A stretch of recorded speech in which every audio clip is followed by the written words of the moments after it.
Very good morning Lahore, खुश आमदीद और जुम्मा मुबारक मेरी तरफ से और जागो लाहौर की पूरी टीम की तरफ से आप सबको जुम्मा मुबारक हो। जनाब, मुझे तो आप जानते ही हैं, मैं हूं आपकी होस्ट मुनीबा आसिफ और आप देख रहे हैं अपना पसंदीदा प्रोग्राम जागो लाहौर। जनाब, आज जुम्मतुल मुबारक का दिन है और इस रहमतों और बाबरकतों वाले दिन हम सबको कोशिश करनी चाहिए कि जितनी बरकतें हम समेट सके समेट लिया करें।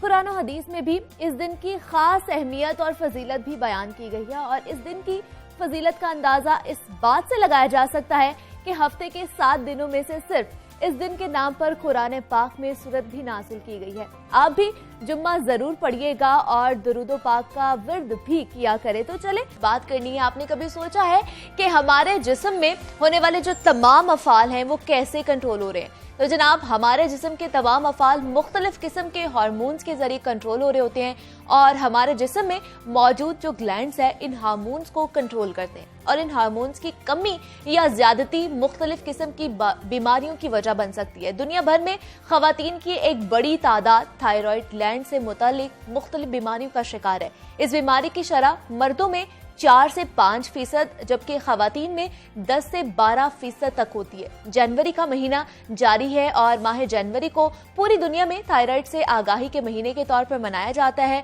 और इस महीने को मनाने का मकसद थायराइड से मुतालिक बीमारियों और इनकी रोकथाम के बारे में शऊर उजागर करना है। थायराइड ग्लैंड क्या है और कहाँ पाया जाता है, थायराइड ग्लैंड कैसे काम करता है और इसकी कमी या ज्यादती किन बीमारियों की वजह बनती है, इन सब मामलात पर हमने आज बात करनी है। हमारे साथ मौजूद हैं प्रोफेसर डॉक्टर आतिफ मुनीर हैं और मैं आपको खुश आमदीद कहती हूँ जागो लाहौर में। डॉक्टर साहब, कैसे हैं आप?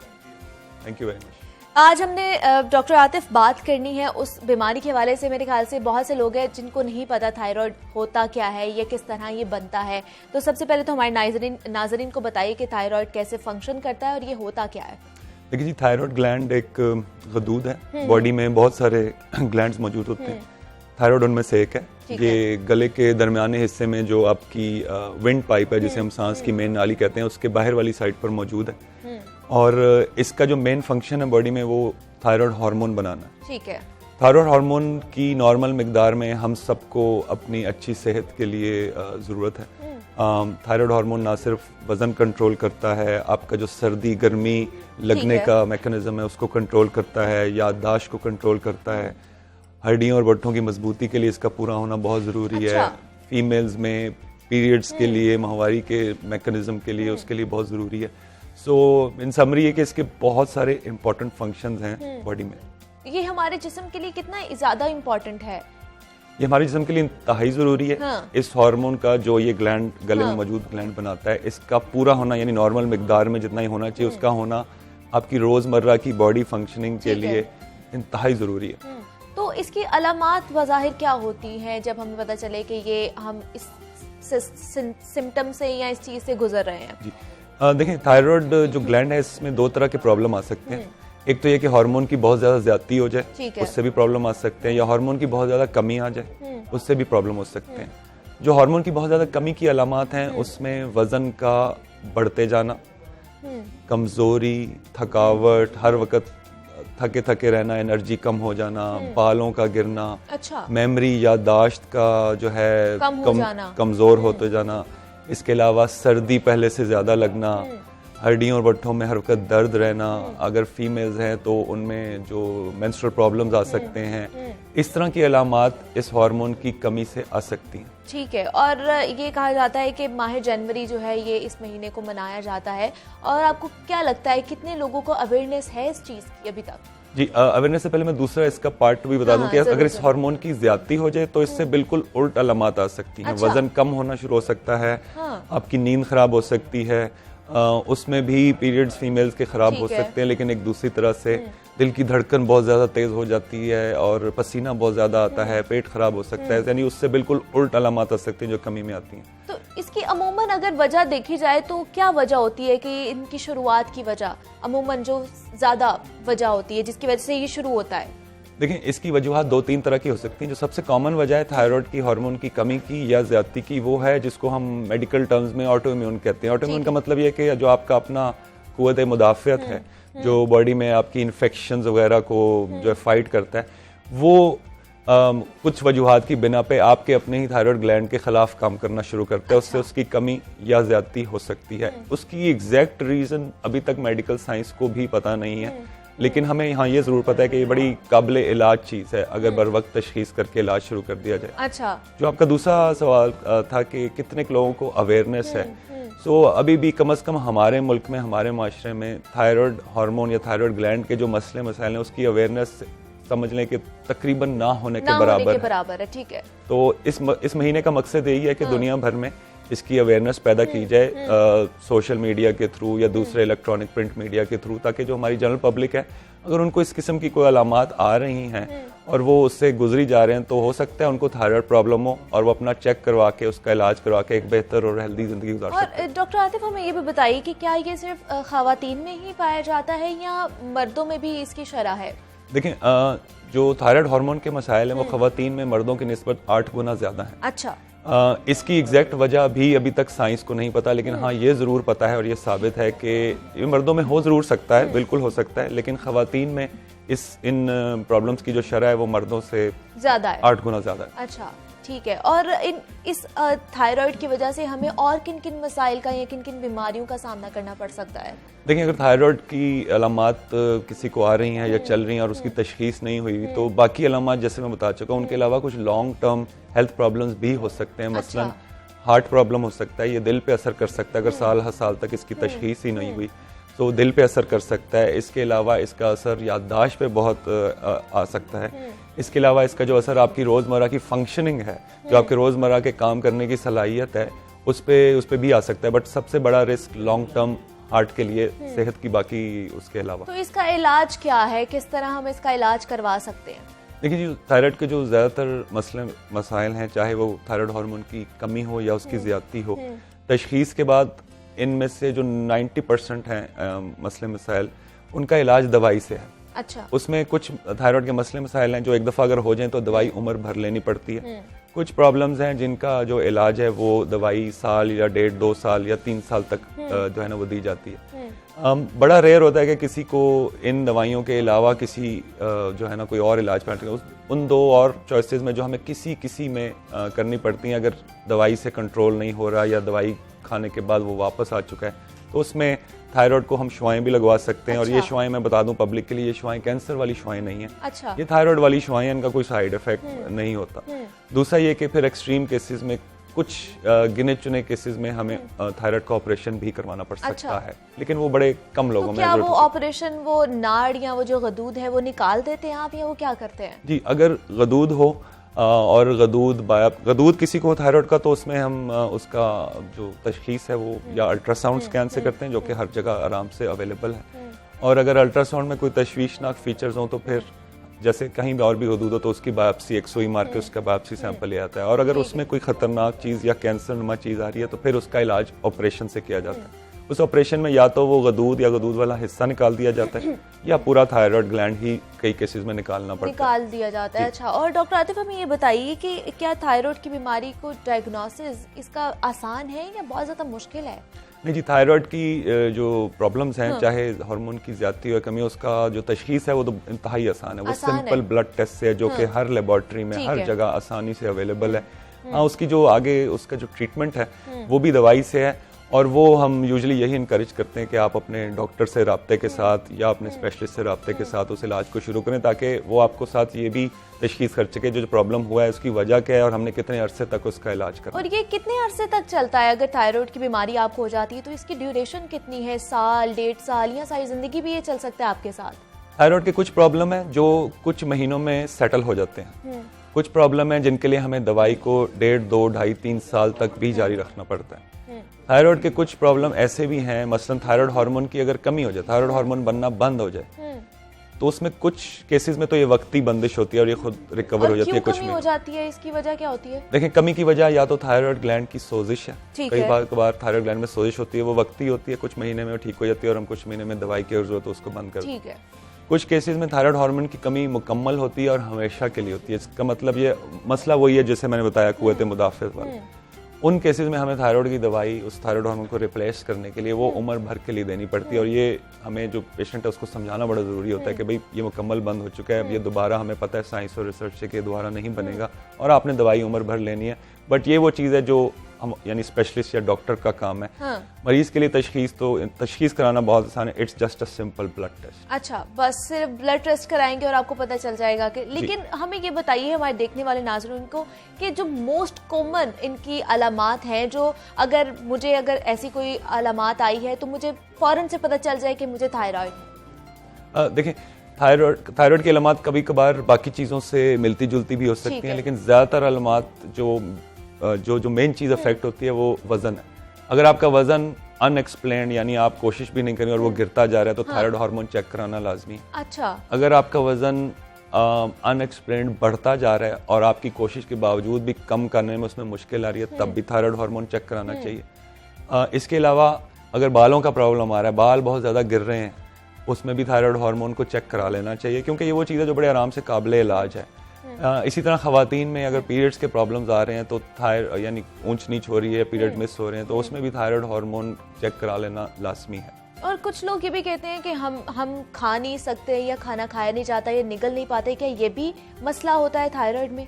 खाना खा ना पाना या खाना फंसना थायराइड में हो सकता है, बट बहुत ही रेयर है, बड़ा कम ऐसा होता है, अनलेस किसी का थायराइड ग्लैंड का साइज इतना बड़ा हो जाए कि वो आपके खाने वाली नाली पे प्रेस करना शुरू हो जाए, उस पर प्रेशर डालना शुरू हो जाए। वरना हार्मोन की जो ज्यादती या कमी है वो खाना खाने की सलाहियत में कोई मसला कॉज नहीं करती। मतलब आपके ग्लैंड्स बढ़ भी जाते हैं, उनकी सोजिश बहुत ज्यादा हो जाती है? जी, ग्लैंड में अगर सोजिश हो जाए तो वो आमतौर पर हार्मोन को ही इफेक्ट, हार्मोन के लेवल्स को इफेक्ट करती है। ग्लैंड का साइज तभी बढ़ता है अगर उसमें कोई गिल्टी बन जाए। अच्छा। वो बड़े रेयर केसेस में हाँ गिल्टी खतरनाक भी हो सकती है और बढ़ भी सकती है। उस केस में तो फौरन आपको अपने स्पेशलिस्ट से गिल्टी बनने की क्या वजूहात होती हैं?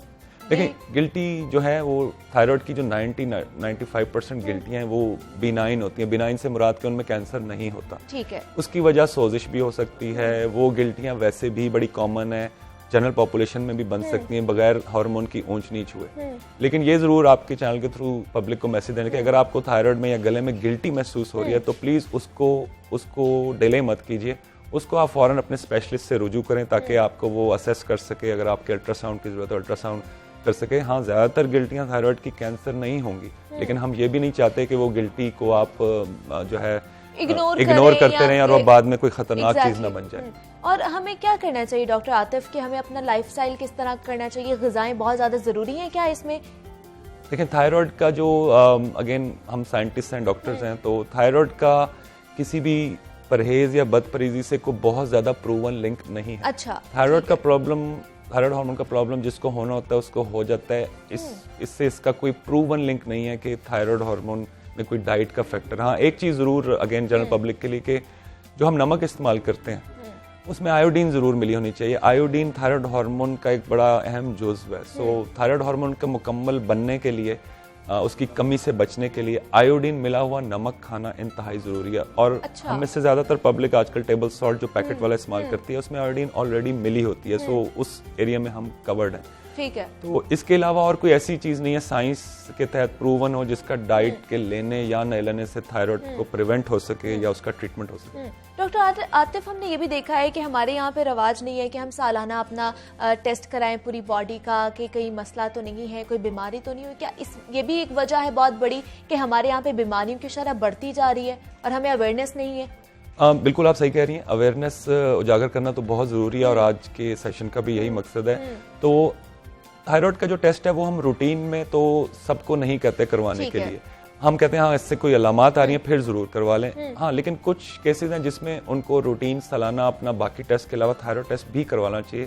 खासतौर पे वो लोग या वो फैमिलीज जिनमें थायराइड हार्मोन का प्रॉब्लम है किसी रिश्तेदार में, नजदीकी रिश्तेदार में, माँ बाप बहन भाई। क्या ये फैमिली टू फैमिली भी चलता है? जी, साइंस के मुताबिक थोड़ा सा इसका लिंक है फैमिली हिस्ट्री के साथ। सो अगर आपके कोई फर्स्ट डिग्री रिश्तेदार है, मसलन माँ बाप हैं, बहन भाई हैं, फूफाताएं हैं, उसमें है तो अगली जनरेशन में या आप में उसके आने का रिस्क थोड़ा सा बढ़ जरूर जाता है एज कम्पेयर टू अदर्स।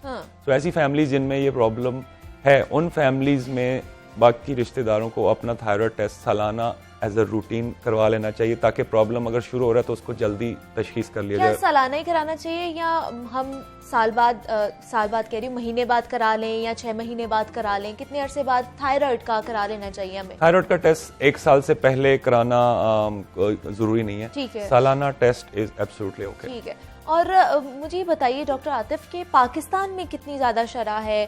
ख़वातीन की बात कर ली जाए या मर्दों की बात कर ली जाए, कितनी मरीज़ हैं, कितनी मरीज़ों की तादाद आप लोगों के पास आती है थायराइड के हवाले से? देखिए, पाकिस्तान में शरह के हिसाब से हमारे पास उस तरह के अभी कोई प्रूवन या स्टेटिस्टिक्स नहीं है, क्योंकि इस तरह से कभी थायराइड को अहमियत दे के ये स्टेटिस्टिक्स या ये आदादोशुमार इकट्ठे नहीं किए गए। हाँ, हमें ये ज़रूर पता है, क्योंकि ये मेरी फील्ड है, मैं एंडोक्रिनोलॉजिस्ट हूँ, हार्मोन स्पेशलिस्ट हूँ, हमें ये पता है कि ये तादाद किसी भी सूरत बाकी दुनिया में जो थायराइड के मसले मसाइल हैं उससे कम नहीं है, क्योंकि हमारे पास we have lots of people who have thyroid problems. तो ये जरूर हम कह सकते हैं कि किसी भी सूरत बाकी दुनिया से इसकी शरह यहाँ कम नहीं है। एग्जैक्टली है कितनी, क्या उससे ज्यादा है, ये आदादो शुमार अभी हमारे पास नहीं है। और क्या आपको लगता है कि हमारे पास उतने रिसोर्सेज हैं कि इनको हम कम कर सकते हैं? देखें, हम इनको थायराइड के हार्मोन का क्योंकि किसी लाइफस्टाइल बाकी चीज से ताल्लुक नहीं है, तो इसको प्रिवेंट तो नहीं किया जा सकता, बचाव मुमकिन नहीं है। हाँ, इसकी बर वक्त तशखीस जरूर की जा सकती है, पब्लिक अवेयरनेस क्रिएट करके, ताकि वो डॉक्टर। यही हमारा आज का सेशन भी इसीलिए था कि हम लोगों तक ये पहुंचा सकें कि थायराइड क्या है और किस तरह हम इसकी तशखीस कर सकते हैं। हमारे साथ प्रोफेसर डॉक्टर आतिफ मुनीर मौजूद थे। मैं आपका बहुत शुक्रिया अदा करती हूँ कि आप यहाँ पर आए और हमें बताया कि थायराइड होता क्या है और इसको हम किस तरह कम कर सकते हैं। हमने आगे बढ़ना है, यहाँ वक्त हुआ एक ब्रेक का। मिलते हैं आपसे इस ब्रेक के बाद।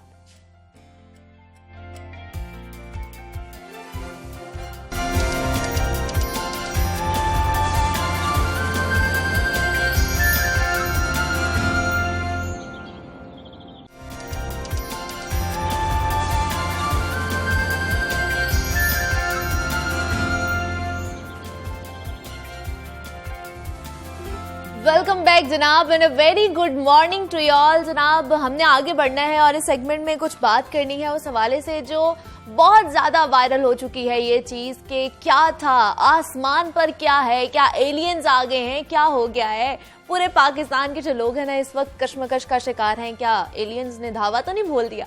तो आगे बढ़ते तो आपको बताऊं कि इकबाल कहते हैं कि सितारों से आगे जहां और भी हैं, इन्हीं जहानों का खोज लगाते लगाते इंसान खला तक पहुंच गया है। इसलिए जब एक वीडियो वायरल हुई जिसमें रहीम यार खान की फजा में एक चमकदार चीज नजर आई, तो खबर ये फैल गई थी कि ये कहीं एलियंस की जानिब से उड़न तश्तरी तो नहीं आ गई, क्या एलियंस हमारे ऊपर तो नहीं आ गई? ये वीडियो PIA के पायलट ने लाहौर से कराची जाने वाली फ्लाइट के दौरान बनाई, जो देखते ही देखते सोशल मीडिया पर वायरल होगी कि ये चमकदार शय आखिर है क्या और क्या हो सकती है, क्या वाकई ये उड़न तश्तरी तो नहीं है? आगे बढ़ना है और फिट कैसे रहना है हमने वो भी आप तक पहुंचाना है। तो फिट रहना है और खूबसूरत नजर आना है, सबका ही ख्वाब होता है और इसके लिए सभी कई तरह के जतन भी करते हैं। मसला तब पैदा होता है जब हम पतले होने के लिए या तो क्रैश डाइट की जानिब चले जाते हैं या हम खाना पीना सभी छोड़ बैठते हैं या फिर एक्सरसाइज तो शुरू कर ही लेते हैं लेकिन इसके मुताबिक डाइट नहीं करते और पतले होने की बजाय उल्टा हमारा वजन बढ़ना शुरू हो जाता है। इसलिए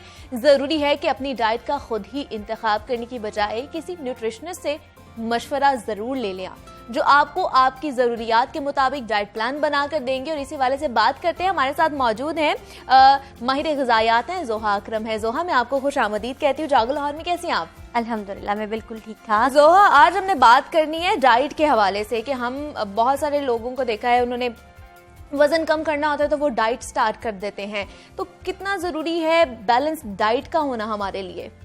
बैलेंस डाइट का होना हमारे लिए जाहिर सी बात है बहुत ज़रूरी है कि वेट लॉस के लिए सबसे ज़्यादा इम्पॉर्टेंट चीज़ ही क्या है कि बैलेंस डाइट है। और बहुत सारे लोग आजकल ओबेसिटी का और वेट गेन का शिकार हैं। तो जब हम तमाम फूड ग्रुप में से एक मुतवाजन पोर्शन नहीं लेंगे तो बैलेंस डाइट को मेंटेन नहीं कर सकते। बैलेंस डाइट और प्रॉपर एक्सरसाइज से ही हम अपने वेट को ना सिर्फ रिड्यूस कर सकते हैं बल्कि मेंटेन भी कर सकते हैं। तो मुझे बताइए, बुनियादी हमारी क्या वजह होती है हमारा वजन बढ़ने की, अगर देखा जाए तो? देखिए मुनीबा, बुनियादी वजह वेट गेन की पर्सन टू पर्सन डिफर करती है। ठीक ये है। हो सकता है कि मेरे अंदर वेट गेन की वजह जेनेटिक फैक्टर हो, अच्छा। और ये भी हो सकता है कि आपके अंदर वेट गेन की वजह फिजिकल एक्टिविटी का ना होना हो, अच्छा। और ऐसा भी हो सकता है कि किसी तीसरे शख्स के अंदर वेट गेन की वजह हार्मोनल इम्बैलेंस हो, ओके। या फिर ओवर ईटिंग हो। तो बुनियादी वजह वेट गेन की पर्सन टू पर्सन डिफर करती है। ठीक है, तो हम इसको किस तरह मेंटेन कर सकते हैं अपने वेट को, कि हम लोगों को हम खा भी लें लेकिन हमारा वेट ना बढ़े?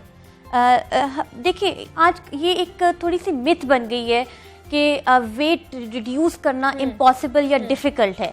अगर हमारे पास प्रॉपर नॉलेज है तो हम वेट को रिड्यूस भी कर सकते हैं और मेंटेन भी कर सकते हैं। ठीक है। अगर हमारी जिंदगी में प्रॉपर लाइफस्टाइल मॉडिफिकेशन शामिल हैं, अगर हम 30 मिनट्स की एक्सरसाइज को अपनी जिंदगी पर लाजिम ठहरा लें, तो इंशाल्लाह इसके जरिए बहुत जल्द वेट रिड्यूस किया जा सकता है। बहुत सारी ऐसी डाइटरी अप्रोचेस इस्तेमाल की जा सकती हैं जिससे वेट रिड्यूस किया जा किस सकता है। तरह कर सकते हैं? बहुत से लोग हैं वो एक्सरसाइज नहीं कर पाते या नहीं करना चाहते, तो हम किस तरह अपने लाइफस्टाइल को रखें, या ऐसी कोई हमें टिप्स दें कि हम लोग खा भी लें और एक्सरसाइज अगर ना भी करें तो हम मोटे ना हों?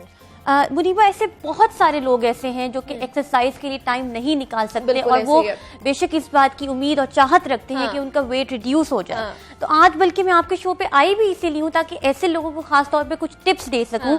अगर आपके पास एक्सरसाइज करने का टाइम नहीं निकल रहा तो भी आप वेट रिड्यूस कर सकते हैं। देखिए, एक बात समझने की है, जो चीज हम खा रहे हैं वो हमारी कैलोरीज हैं, और वो कैलोरीज क्या है? एनर्जी। क्या हुआ? जो हमने खाया दैट इज एनर्जी इन, और वो कैलोरी जो कि हम बर्न कर रहे हैं वो एनर्जी आउट है। ठीक है। सिंपल सी बात अगर आप लोग समझ लें कि जो एनर्जी इन है अगर एनर्जी आउट से कम हो जाए तो हमारा वेट रिड्यूस हो सकता है। मेरे पास बड़ी क्विक सी जो है वेट लॉस टिप्स हैं। आप चिया सीड्स का इस्तेमाल कर सकते हैं, मुंह निहाल पानी के अंदर भिगो के चिया सीड्स का इस्तेमाल करें, 1/2 टीस्पून, और रोज अर्ली मॉर्निंग बिफोर ब्रेकफास्ट आप इसका इस्तेमाल करें। कुछ अरसे के अंदर you will see a considerable difference in your weight chia seeds के इस्तेमाल से।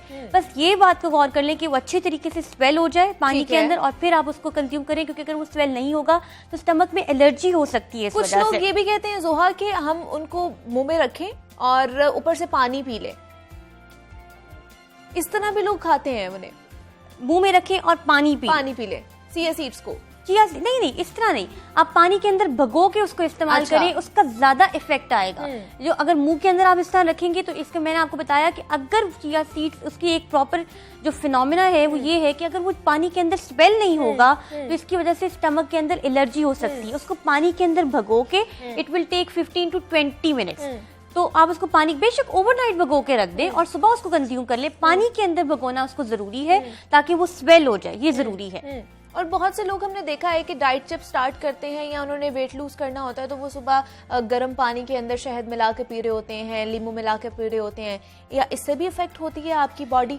वेट लॉस टिप्स मैं अपने जितने भी क्लाइंट्स आते हैं उनको रेकमेंड करती हूँ एक प्रॉपर डाइट प्लान के साथ। बाज़-औक़ात ये चीजें हमें हेल्प कर देती हैं और कुछ लोगों के साथ ऐसा होता है कि ये चीजें भी हेल्प नहीं करती। अच्छा। उसकी वजह ये होती है कि प्रॉपर लाइफस्टाइल मॉडिफिकेशंस नहीं करते, एक्सरसाइज नहीं करते, इन वेट लॉस टिप्स का इस्तेमाल कर भी रहे हैं लेकिन एक प्रॉपर डाइट प्लान फॉलो नहीं कर रहे, किसी एक फूड ग्रुप में से बहुत ज्यादा पोर्शन साइज ले रहे हैं। जैसे कोई लोग चावल के शौकीन होते हैं, चावल बहुत ज्यादा खा रहे हैं, वेट लॉस टिप्स वो जितनी भी करते रहे फिर भी उनको फायदा नहीं हो रहा। तो इसके लिए जरूरी ये है कि साथ साथ डाइट प्लान और एक्सरसाइज पे भी फोकस किया जाए। और हमारे यहाँ पे ये भी बहुत अजीबोगरीब रवाज है जोहा कि अगर हमने डाइट करनी है तो हम फुल क्रैश डाइट पे चल जाते हैं, हर चीज खाना पीना छोड़ देते हैं और उसकी वजह से हमारी सेहत भी इफेक्ट होती है, हमारी रंगत जो है वो खराब हो जाती है, मुंह की रौनक चला जाता है, तरोताजगी जो है वो रहती नहीं है।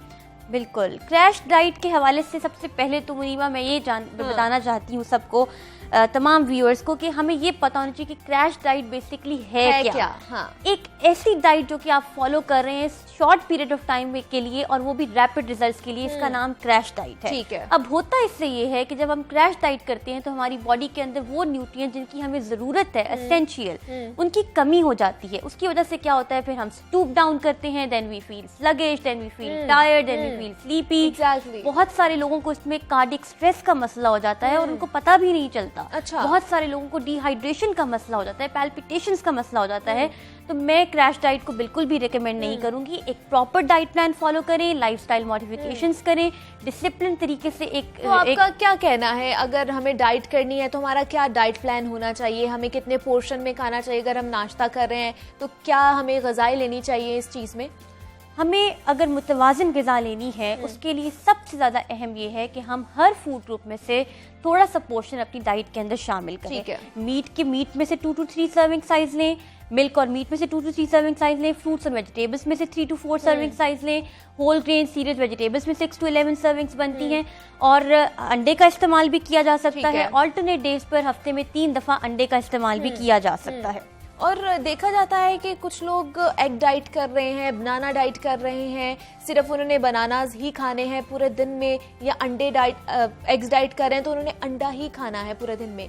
ये हमारे बॉडी के लिए कितने हार्मफुल हैं और यूजफुल कितने हैं, ये हमें बताइए। बिल्कुल, मैंने ये पहले बताया कि ये क्रैश डाइट ही है। और अच्छा, ये क्रैश डाइट में ये क्रैश डाइट ही है। और इसका मतलब ये है कि हम कोई एक चीज के ऊपर फोकस करके जितनी जल्दी वेट रिड्यूस कर लेंगे मुनीबा, उतनी ही जल्दी हम वेट गेन भी करेंगे, क्योंकि हमारा मेटाबॉलिज्म प्रॉब्लम है स्लो हो जाएगा इसकी वजह से। हम जितनी जल्दी वेट लूज करते हैं, अगर हम डाइटिंग छोड़ देते हैं, हमारा वही वेट वापस भी आ जाता है। बिल्कुल, आम तौर पे क्रैश डाइट की वजह से जितनी जल्दी आप वेट रिड्यूस करेंगे उतनी जल्दी ही वेट गेन कर लेंगे, क्योंकि बॉडी का मेटाबॉलिज्म जो है वो इससे इफेक्ट हो जाएगा।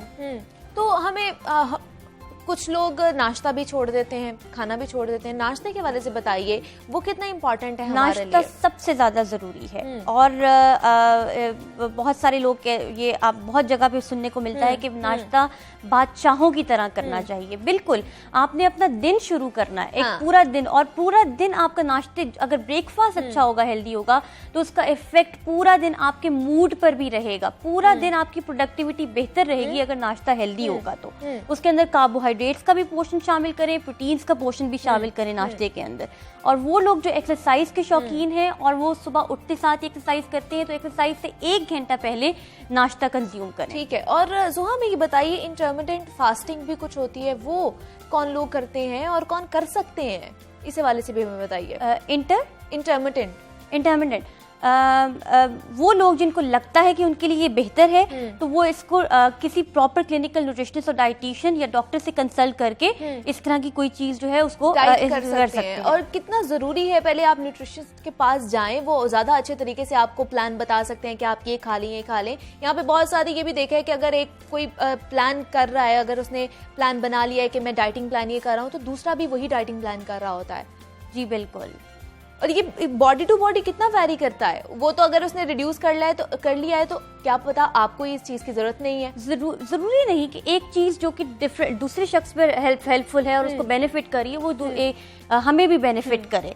इसके लिए मुनीबा एक और अहम चीज ये है कि तजर्बे से इंसान बड़ा कुछ सीखता है। वो डाइट जो आपको सूट करी, आपको तजर्बे से पता चल जाता है कि ये डाइट मुझे सूट करी और मैं इसको आगे परसू कर सकता हूँ लेने के लिए। तो ये तजर्बे से भी इंसान को डाइट प्लान और लाइफस्टाइल मॉडिफिकेशन के जरिए पता चल जाता है कि कौन सी डाइट उसके लिए सूटेबल है, जिससे उसका वेट लॉस हो रहा है। अगर कोई ऐसा फूड उसकी डाइट के अंदर एडेड है जिससे उसका वेट गेन हो रहा है, तो वो उसको खुद ही प्रिवेंट कर ले। बेशक डाइटिशियन और न्यूट्रिशनिस्ट से कंसल्ट जरूर करे, लेकिन उसकी फूड चॉइसेस क्या होनी चाहिए, इंसान सबसे बेहतर खुद ही समझता है।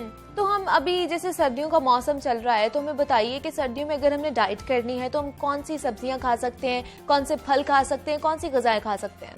वो तमाम सीजनल फ्रूट्स और वेजिटेबल्स, ग्रीन लीफी वेजिटेबल्स जो कि सर्दियों के अंदर मौजूद हैं, इंसान वो कंज्यूम कर सकता है। इसमें कोई गलत बात नहीं है। लेकिन इस चीज़ का ख्याल रखें कि सर्दियों में आमतौर पे पानी की इंटेक लोगों की कम हो जाती है। तो मैं रिकमेंड करूंगी कि 9 ग्लासेस ऑफ वाटर डेली सर्दियों में जो है वो कंज्यूम करें। और पानी की इंटेक से ये भी होगा कि आप जो एक स्टाइटी वैल्यू डेवलप हो जाएगी, फीलिंग ऑफ फुलनेस हो जाएगी, जिसकी वजह से हम मील को कंज्यूम एक हद तक करेंगे और कैलोरीज जो है हमारी कंट्रोल्ड हो जाएंगी। बिल्कुल जोहा, यहीं से हम दोबारा वापस आएंगे और इधर से ही बात करेंगे। हम खाने पीने के हवाले से बात कर रहे हैं, डाइट के हवाले से बात कर रहे हैं कि किस तरह की डाइट रखनी चाहिए, और इसके हवाले से आपको ये भी पता होना चाहिए कि सब्जियां किन भाव ताव पे मिल रही हैं और मार्केट की क्या सूरत हाल है, क्योंकि आप लोगों ने ग्रॉसरी करने जाना होगा, खाना पकाना होगा। इसी हवाले से हमें बताएंगे अब्दुल कादिर हमारे साथ मौजूद हैं, जो हमें मार्केट की सूरत हाल से आगाह करेंगे और बताएंगे कि जी आज फल किस भाव बिक रहे हैं और सब्जियां किस भाव बिक रही हैं। तो अब्दुल कादिर बताइएगा। जी बिल्कुल, आज की जो मार्केट कमेटी की जानिब से सरकारी नरकनामे जारी किए गए, उसमें 3 सब्जियों की कीमतों में इजाफा किया गया और 3 ही फल जो हैं वो महंगे किए गए हैं। जिन सब्जियों की कीमतों में इजाफा किया गया इसमें सब्ज मिर्च शामिल है। 5 रुपये इजाफे के बाद 187 रुपये किलो मुकर्रर की गई है, लेकिन ओपन मार्केट में सब्ज मिर्च जो है वो 220 रुपये फी किलो तक फरोख्त की जा रही है। इसी तरह करेले जो हैं वो आज 7 रुपये महंगे करके 177 रुपये फी किलो तक महंगे किए गए हैं, लेकिन जो है वो 260 रुपये ओपन मार्केट में मिल रहे हैं। मोंगरे की कीमत में 1 रुपये का इजाफा किया गया। गुज़िश्ता रोज़ 87 रुपये फी किलो कीमत थी, आज 88 रुपये, लेकिन ओपन मार्केट में मोंगरे 140 रुपये फी किलो तक फरोख्त हो रहे हैं। टमाटर जो हैं उनकी कीमतें कम हो रही हैं। टमाटर 40 रुपये फी किलो की सतह पे पहुंच चुके हैं, लेकिन अभी भी ओपन मार्केट में सरकारी नरखनामों के बरक्स टमाटर 40 के बरक्स जो है वो 60 रुपये फी किलो तक फरोख्त किए जा रहे हैं। प्याज जो है हर हंडिया में पड़ता है, इसकी कीमत में भी इस्तेकाम देखने को मिल रहा है, लेकिन ये इस्तेकाम सिर्फ सरकारी रेट लिस्टों में है। 30 रुपये फी किलो प्याज की कीमत मुकर्रर की गई है, लेकिन ओपन मार्केट में प्याज दर्जा अव्वल का जो है वो 50 रुपये फी किलो तक फरोख्त किया जा रहा है। और जो पोल्ट्री मसनूआत की सरकारी नरखनामे आज जारी किए गए हैं उसमें ब्रायलर की कीमत में 10 रुपये फी किलो का गैर मामूली इजाफा किया गया। गुज़िश्ता रोज़ भी 10 रुपये फी किलो तक महंगे किए, ब्रायलर गोश्त महंगा किया गया था, आज भी 10 रुपये महंगा कर दिया गया है।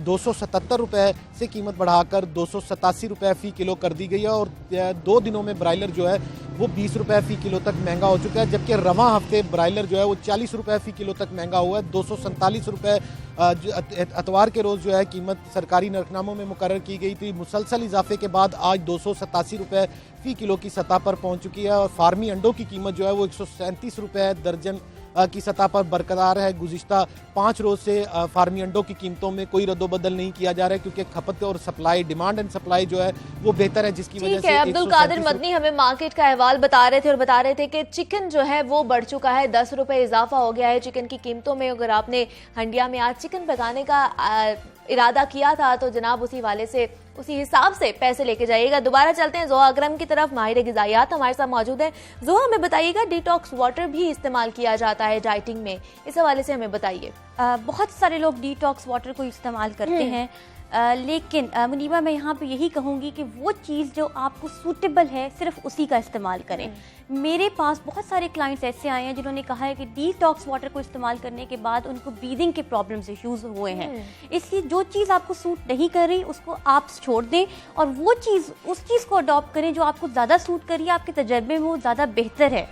और ये डिटॉक्स वाटर है क्या, आखिर किस तरह बनता है, इसमें क्या क्या मौजूद होता है? डिटॉक्स वाटर के अंदर बहुत सारे लोग आमतौर पे पानी के अंदर कुकम्बर ऐड कर लेते हैं या फिर लेमन्स ऐड कर लेते हैं, कोई भी ऐसी चीज़ जिससे जो है उनकी बॉडी के अंदर उनको ऐसे लगता है कि कैलोरीज जो है वो बर्न होंगी, इस चीज़ के लिए डिटॉक्स वाटर जो है इस्तेमाल होता है। और जोहा, हमने भी देखा है कि हम लोग एक्सरसाइज तो कर रहे होते हैं, लेकिन हम भूख बहुत ज़्यादा लगती है, हम एक्सरसाइज के साथ भूख बहुत लगती है और हम लोग खाना भी शुरू कर देते हैं बहुत ज़्यादा, तो ना हमारी मेरे ख्याल से एक्सरसाइज फिर उतना हमारी बॉडी पर इफेक्ट करेगी, क्योंकि हम खा तो उसी तरह रहे हैं। फिर हमें कितना कम कर देना चाहिए अपने खाने के पोर्शन को अगर एक्सरसाइज कर रहे हैं हम तो? एक्सरसाइज का और खाने का आपस में बहुत गहरा ताल्लुक है, क्योंकि जिस तरह मैंने एनर्जी इन और एनर्जी आउट के बारे में बताया, बिल्कुल वही वाला फिनोमेना है।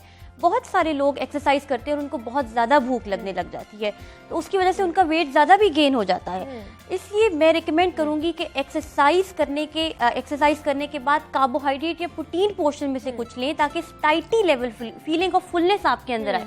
You can take yogurt, you can take banana, you can take apple, कोई भी ऐसी चीज़ लें जिससे आपका स्टाइटी वैल्यू इंक्रीज हो जाए और आपको बहुत ज़्यादा क्रेविंग ना हो फूड। और जोहा, मुझे बताइए कि घर में जो रहने वाली ख़वातीन हैं वो ऑब्वियसली बाहर नहीं जा सकती, एक्सरसाइज नहीं कर सकती बाहर जाकर, तो उनके हवाले से बताइए उन्हें क्या डाइट प्लान होना चाहिए उनका, कि अगर वो घर में रहकर अपना वजन कम कर सकती हैं, क्या खाना चाहिए उन्हें? सबसे पहले तो जो ख़वातीन बाहर नहीं जा सकती, पार्क में जाके वॉक डेली बेसिस पे नहीं कर सकती, उनके लिए रिकमेंडेड यही है कि वो अपनी कैलोरीज को कंट्रोल कर लें। ठीक है। कैलोरीज को, अगर कोई चावल का पोर्शन बहुत ज़्यादा खाता है तो उसको थोड़ा सा रिस्ट्रिक्ट कर ले और सैलेड का पोर्शन अपनी डाइट में बढ़ा दे, यानी कि फाइबर का पोर्शन। इसके अलावा ऑलिव ऑयल का इस्तेमाल किया जा सकता है, अलसी के दानों, फ्लेक्स सीड्स का इस्तेमाल किया जा सकता है, जो कि अच्छी वेट लॉस टिप है। दही के अंदर ½ टीस्पून डाल के अगर रोजाना इस्तेमाल किया जाए तो इससे भी वेट लॉस होगा। ये भी बड़ी एक अच्छी चीज आपने बताई है। तो हमने ये भी देखा है कि हम सोने से पहले खाना खाते हैं और उसके बाद सो जाते हैं, ये कितना ज्यादा हमारे मोटापे का हम इसकी वजह से शिकार हो जाते हैं। कितनी देर पहले हमें खाना खाना चाहिए सोने से? सोने से एटलीस्ट 3 घंटा पहले हमें डिनर कर लेना चाहिए। 3 घंटे पहले? बिल्कुल 3 घंटा पहले, क्योंकि अगर हम ऐसा नहीं करते तो वो खाना जो कि किसी अच्छे फंक्शन के लिए हमारी बॉडी ने यूज करना है वो फैट के तौर पे स्टोर हो जाता है। और बहुत सारे लोगों का ब्लड शुगर लेवल भी इसीलिए इंक्रीज होता है कि वो रात देर खाना खाते हैं, और वेट मैनेजमेंट में भी फिर इश्यूज होते हैं जो रात लेट खाना खाते हैं। माहिर ग़िज़ाइयात हमारे साथ मौजूद थी और हमें बता रही थी कि हम किस तरह अपना डाइट प्लान बना सकते हैं, और अगर हम एक्सरसाइज नहीं भी कर रहे लेकिन हमें जरूरत है कि हमने अपना वेट लूज करना है तो हम किस तरह इन चीज़ों के हवाले से हमें बता रही थी, सारे डाइट प्लान के हवाले से। जनाब और बहुत सी बातें करनी है, ये सेगमेंट आपके लिए बहुत अच्छा भी रहा होगा, उम्मीद करती हूँ। बहुत और भी सेगमेंट है आपके लिए जो हमने तैयार किए हैं, लेकिन इस ब्रेक के बाद शामिल करेंगे।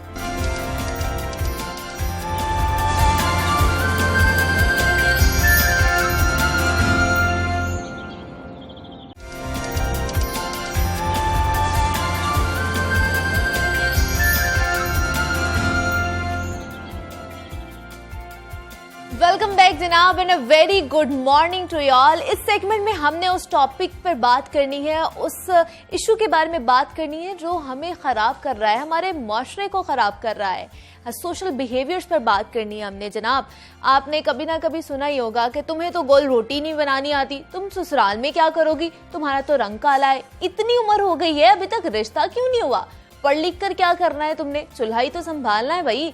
ये वो जुमले हैं जो आपने कभी ना कभी कहीं ना कहीं तो जरूर ही सुने होंगे, मैंने खुद भी बहुत सुने।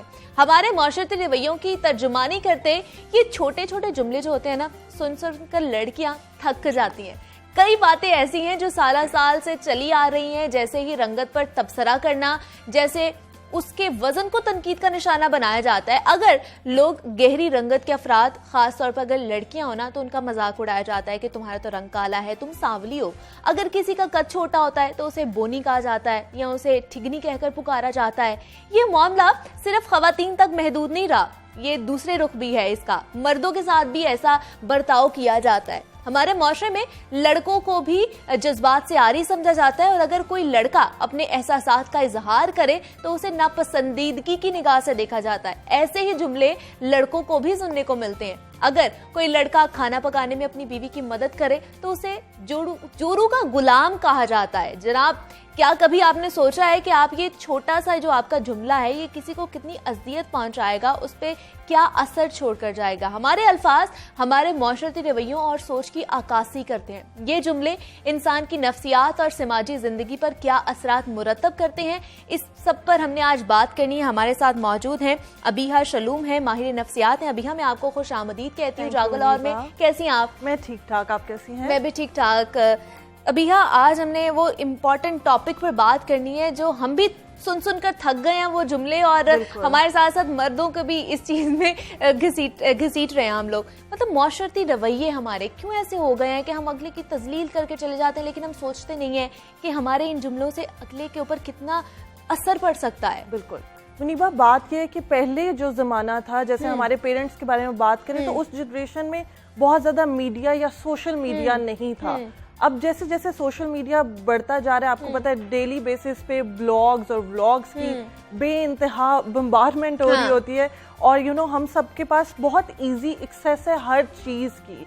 आप ऑनलाइन शॉपिंग की बात करें तो आपके पास प्रोडक्ट्स हैं, आपके पास हर चीज की एक्सेस है। वन डे 24 आवर्स के अंदर आपके पास एक प्रोडक्ट या कोई अच्छा ड्रेस या कोई भी ऐसी चीज जो आपकी पर्सनैलिटी को उभारे या आपकी खूबसूरती को उभारे, वो आपके डोर स्टेप पे अवेलेबल है, आपको कहीं जाने की भी जरूरत नहीं है।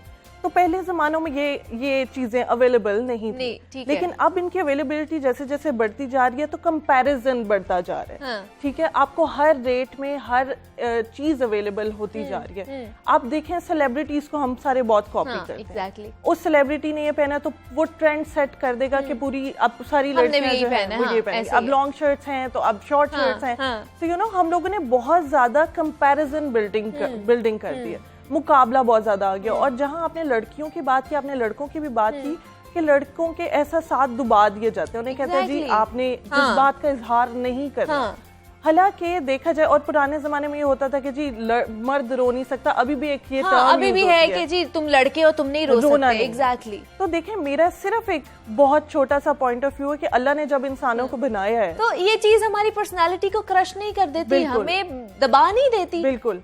हमारे जो इमोशंस है वो अल्लाह ने बनाए हैं ना, हाँ, और बिल्कुल ऐसे हर ही है। मर्द के अंदर भी डाले, हर औरत के अंदर भी डाले। बिल्कुल ऐसे ही तो है। जब आप मर्द को कहते हो ना कि देखो रोना नहीं है तो मर्द हो, तो मर्द क्या करता है, वो एग्रेसिव होता चला जाता है, वो बॉटल अप कर लेता है अपनी फीलिंग्स, और फिर वो एक वक्त आता है वो चीजें फेंकता है, फिर वो हाथ उठाता है, और जब वो बिल्कुल आउट ऑफ कंट्रोल हो जाता है तो वो एक मेंटल हेल्थ प्रॉब्लम का शिकार होता है। एग्जैक्टली। और लड़कियों के लिए हमारी सोसाइटी में और भी ज्यादा मुश्किल है। आप लड़की 20 साल की होती है, उसको इतनी लंबी लिस्ट पकड़ा दी जाती है। एग्जैक्टली।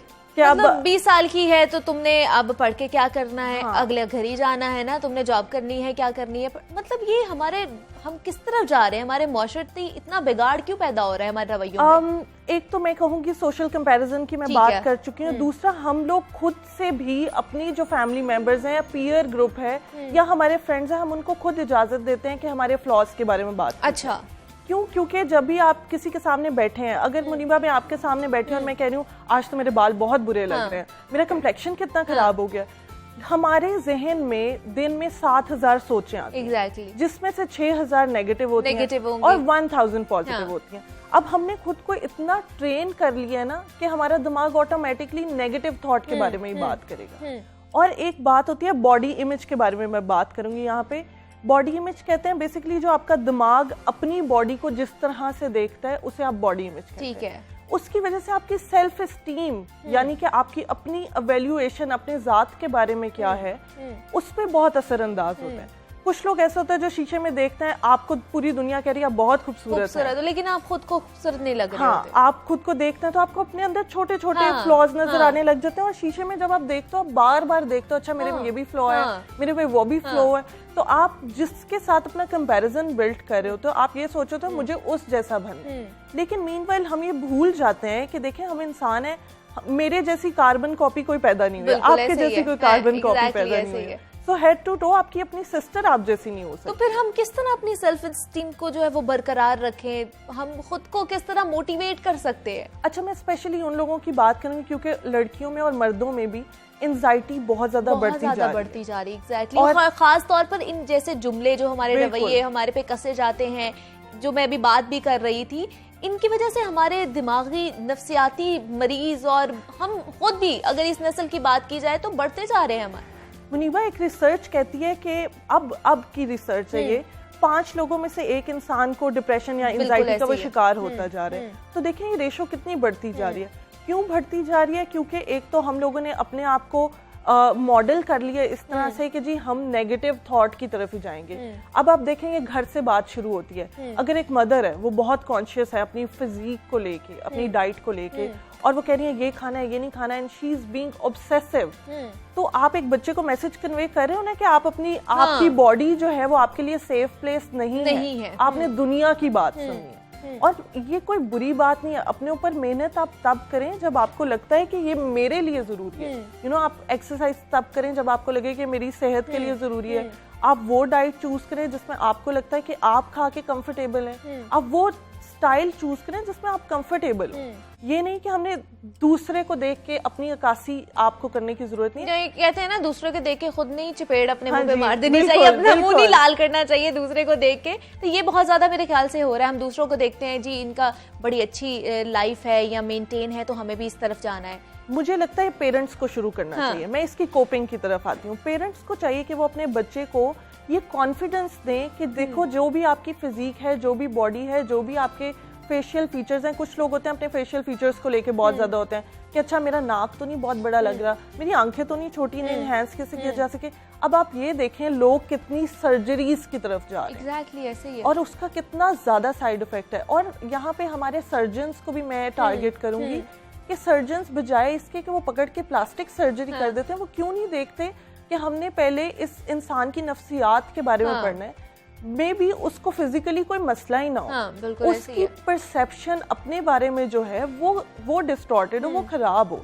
तो इसमें एक कॉग्निटिव बिहेवियरल थेरेपी है जो हम साइकोलॉजिस्ट यूज करते हैं। उसमें हम परसेप्चुअल रीट्रेनिंग करवाते हैं। मतलब एक इंसान को एक्सपोजर देते हैं, बार बार वो शीशे के आगे खड़ा होता है। जैसे कुछ लोग होते हैं वो घंटों घंटी शीशे के आगे खड़े होकर अपने आप को नोटिस कर सकते हैं। बिल्कुल ऐसे ही है। हम उनके स्केड्यूल को रीट्रेन करते हैं, उनके परसेप्शन को रीट्रेन करते हैं कि देखें अब आपने अपने आप को देख लिया है, अब आपको अपने अंदर ये फ्लॉज नजर आ रहे हैं। फॉर इंस्टेंस मैं कहूँ मेरे हाथ प्यारे नहीं है, फॉर इंस्टेंस मैं कहती हूँ तो मैं बीइंग अ साइकोलॉजिस्ट मैं उसे ये बताऊंगी कि अच्छा फॉर इंस्टेंस तुम्हारे अगर हाथ ना हो यू नो तो फिर तुम what will you do exactly, तो तुम क्या कैसे काम कैसे करोगी। तो हम साइकोलॉजिस्ट जो करते हैं हम उनके थॉट्स को ऑब्जर्व करते हैं कि वो कहाँ पे अपने आप को अपनी सेल्फ वर्थ को डाउन कर रहे हैं, अपने आप को नेगेटिवली इवेल्युएट कर रहे हैं। उन एवेल्युएशन के बारे में हम उनको प्रूफ देते हैं कि अच्छा क्या प्रूफ है कि आपकी ये चीज जो है ये खराब है, ठीक है। या अगर फॉर इंस्टेंस मैं अपने क्लाइंट से ये मिरेकल क्वेश्चंस एक पूछती होती हूँ, एक बात करती हूँ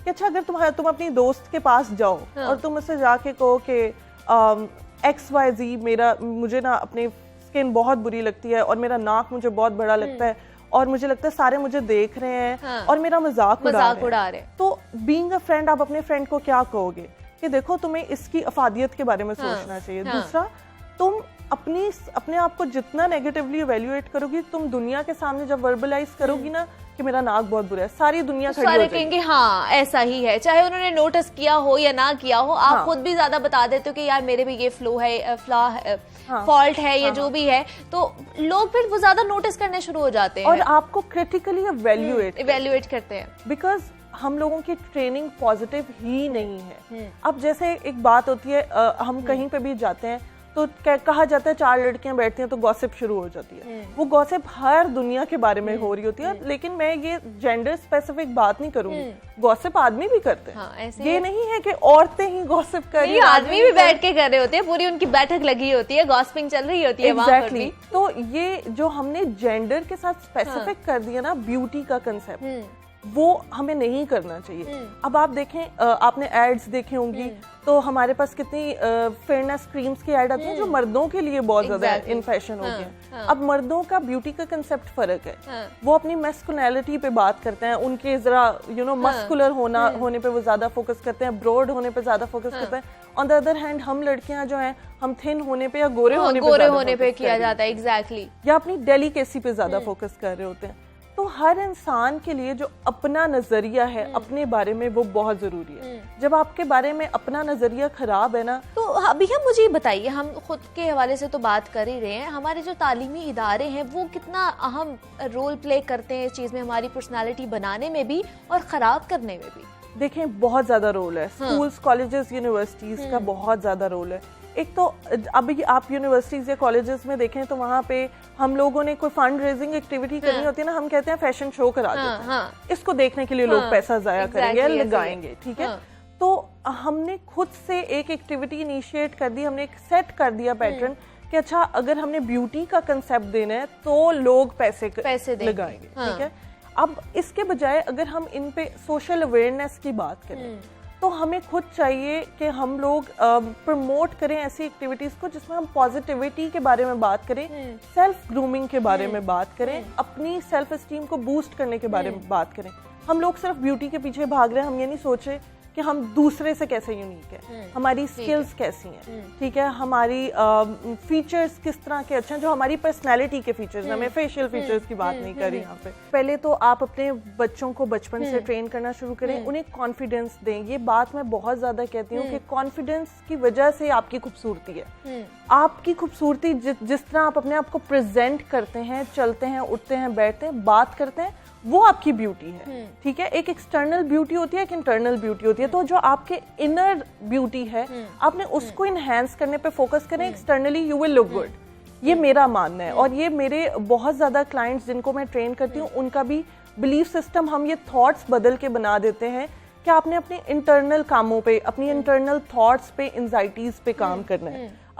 इसके अलावा इसको कोप कैसे किया जा सकता है, पर्सनैलिटी को उभारा कैसे जा सकता है, क्योंकि अब हम सारे सोशल मीडिया की तरफ बहुत अट्रैक्टेड हैं। तो बजाय इसके कि आप ऐसे कंटेंट को लाइक करें या ऐसे पेजेस को लाइक करें जिसमें बॉडी शेमिंग के बारे में या आपके वेट लॉस कैसे करना है, गेन कैसे करना है या अपने बुटक्स कैसे करवाना है, इन चीजों को मिनिमाइज करके अगर आपको ये चीजें बहुत अफेक्ट करती हैं तो पहले तो आप देखें आप सोशल मीडिया किस फ्रीक्वेंसी में यूज कर रहे हैं, कितने घंटों के लिए आप यूज कर रहे हैं, वो आपकी सेहत पे कैसे असर है। बिल्कुल ऐसे ही। आप जब ये एवेल्युएट कर लेंगे ना मुनीबा, तो आपको समझ आ जाएगी कि अच्छा ये मेरे लिए सही है या गलत है और मैं क्या कर रहा हूँ अपने साथ।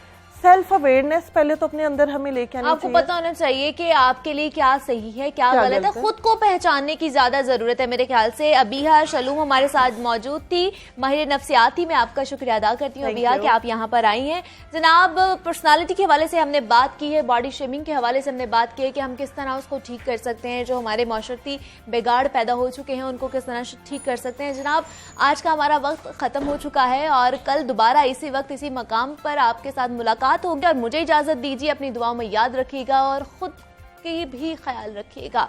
जनाब, अल्लाह हाफिज।